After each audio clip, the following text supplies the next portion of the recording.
एक सदगुरु के अंदर ये चारों स्थिति ब्रह्मा विष्णु महेश और ये प्रकृति के अंदर है और प्रकृति से परे पार ब्रह्म परमेश्वर की स्थिति में ब्रह्म सदगुरु है। एक साधे सब सदे सब साधे सब जय। और हम एक एक करके साधने लगते हैं तो सद नहीं पाता है। और एक को साध ले वो सतगुरु को, जिसे देखे जिसे हम वार्ता करते हैं, जिसका स्नेह लेते हैं, जिसे बोलकर अपने भ्रमों को दूर करते हैं। अगर उन्हें हम साध लें तो ये चारों काम समाप्त हो जाए। ये भूल हम करते हैं। रामचरितमानस में बड़ा स्पष्ट रूप से इस बात को लिखा गया है कि भगवान की आराधना करते थे भरत जी, और उन दिनों राज्याभिषेक, राम की राज्याभिषेक की चर्चा चल रही थी और उन दिनों वो ननिहाल में थे और बड़े बड़े बुरे बुरे स्वप्न देख रहे थे और भगवान की शिव की आराधना करके वो हमेशा प्रार्थना करते थे, प्रभु मेरे माँ बाप को ठीक रखना, मेरा भैया भाभी को ठीक रखना, राज के सभी लोग, सभी हमारे प्रजा को ठीक रखना। लेकिन कुछ भी नहीं ठीक रहा। पिता भी मर गए, माँ विधवा हो गई, भैया भाभी बन चले गए और प्रजा 7 दिन तक ले खाना नहीं खाई, चूल्हा ही नहीं जला। कितना दुख का हालात था।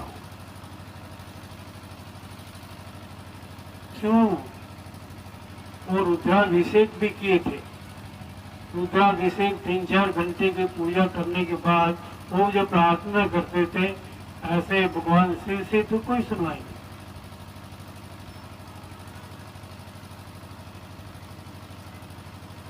हाँ, ये काम हुआ, एक काम हुआ, वो शिव की भक्ति करते थे और वो राम की भक्ति करने लगे।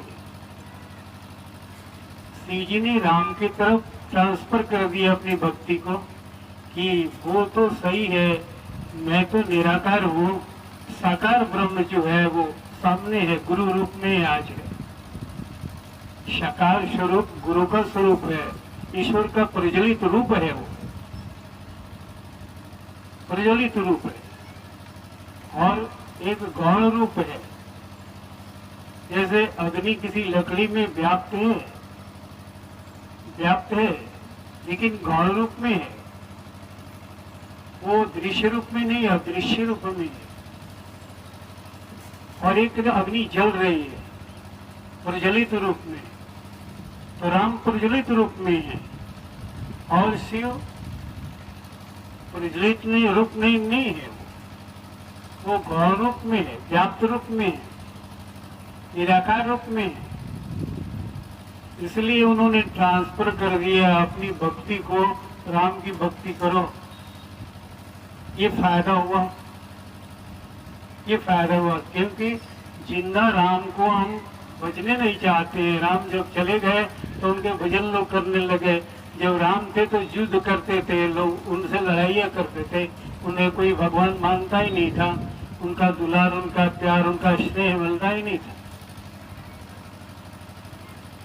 क्योंकि वो सजीव थे ना। आदमी सोचता है कि सजीव है, जिंदा है, कि कभी भगवान हो सकता है, भगवान क्या मनुष्य होता है? ये तो मनुष्य है, एक दो हाथ पैर वाले आदमी हैं, आदमी की तरह हैं। इनकी भी शादी हुई है, इनके भी माँ बाप हैं, भाई बहन है, ये भी वो गृहस्थी चलाते हैं, ये भी रोते गाते भी हैं, तो ये कैसे भगवान हो सकते? ये है भगवान के प्रज्वलित रूप।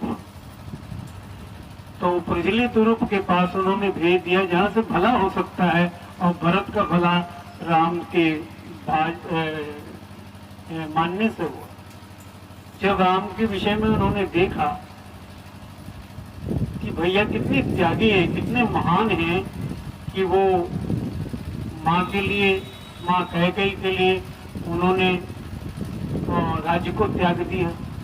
पूरे अधिकारी थी वो, और पिता के वचन को पालन करने के लिए भी उन्होंने ये काम किया। और वो जरा सा भी मोह नहीं, ममता नहीं, राज्य से, सुख से, धन से, वैभव से कुछ भी मोह नहीं है। ये साकार रूप में होकर, मनुष्य रूप में होकर भी कोई ममता नहीं, कोई मोह नहीं, कोई आसक्ति नहीं है। और भगवान कैसा होगा? ऐसा होगा, चलता फिरता, बोलता, हंसता बोलता, जहाँ दो बातें कर सकते हो, जहाँ अपनी शंकाओं को मिटा सकते हो, तो वो है सदगुरु, वो महान।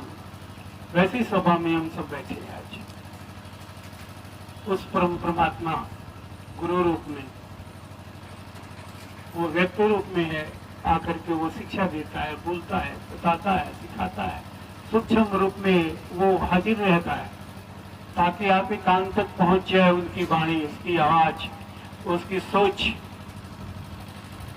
और हमेशा ऐसा ही होता है, ऐसे ही होता। इसलिए हमें जब भी पूजा करनी चाहिए या आराधना करनी चाहिए, तो वो व्याप्त परमात्मा का नहीं, वो उस परमात्मा को जो प्रचलित है, क्षिप्त नहीं, वो प्रचलित है, वैसे परमात्मा की आराधना।